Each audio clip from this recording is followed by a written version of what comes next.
The Depression was horrible. But in terms of Detroit music, it was nearly fatal. When you think about turning points for an organization, the late 1930s is one of those points where you think about, well, it could all fall apart here. And in fact, a few years later, it does, and the orchestra goes out of business. With a country on the verge of a Second World War and the automotive industry more concerned with building tanks than cars, the Detroit Symphony's move out of Orchestra Hall had left the venue's fate hanging in the balance. While it had been built on the legacy of Europe's great classical musicians, it would take a new, truly American art form to save it.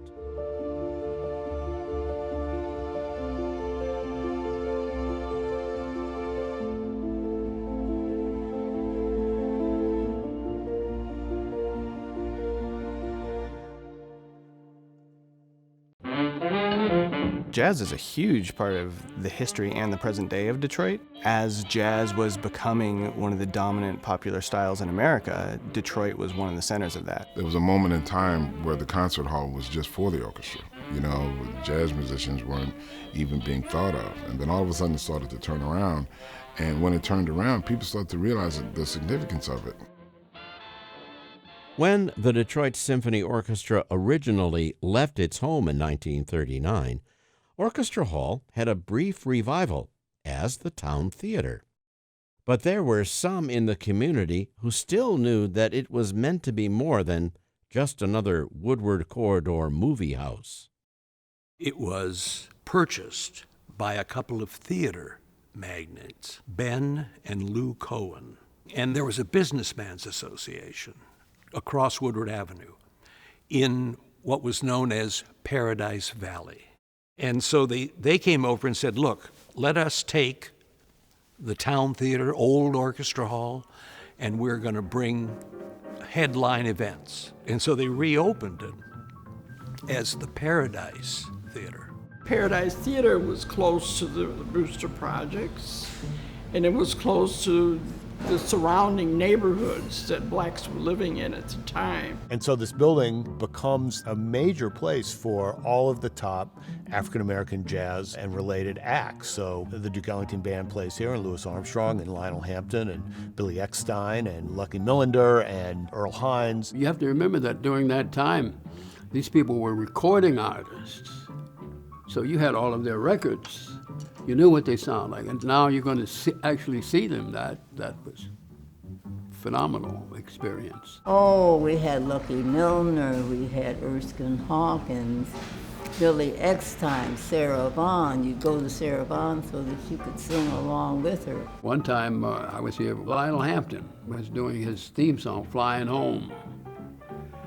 And the rhythm got so great that people started getting up and dancing out in the aisles. So that was a sight to see. I was in the balcony, and the energy was so high, and everybody was clapping and they were stomping, and we were all so happy. I told my cousin, I can feel the vibration of this balcony moving, because everybody was so into Lionel Hampton. Just shaking, people clapping, people screaming, people stomping. And we just had a ball. Every great jazz player came there to play, and it was something to go there because the Paradise was a beautiful place, and it is still beautiful. But we were in awe. You know, we were African Americans. You couldn't go to some white venues because of segregation. And that's one place we could go to. And we were happy to go there. The Paradise Theater was a necessity. It didn't create the environment. The environment needed that, so it was invented. It was a safe place. It was an acceptable place, at least in my family, in my household.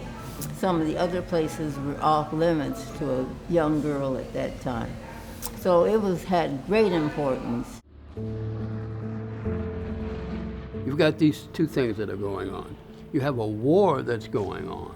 It's chaos is going on. And only one block away in the Cass Court area, you were dealing with the Ku Klux Klan. We were not allowed on the west side of Woodward Avenue. And I do remember 1943, the riots. It was terrible. But we could go there to hear music and relax. This was a place to come to enjoy. People would forget about what was happening when you're coming in. This was a house of joy. By 1951, however, the big band era was coming to an end, and so were the fortunes of the Paradise Theater. After 10 years as the center of jazz and a safe haven from troubled times, the doors of Orchestra Hall, now the Paradise Theater, would be closed once more. What it basically was changed, just like everything else. Las Vegas is opening up. You got trios now, you got combos, you got smaller groups playing bars.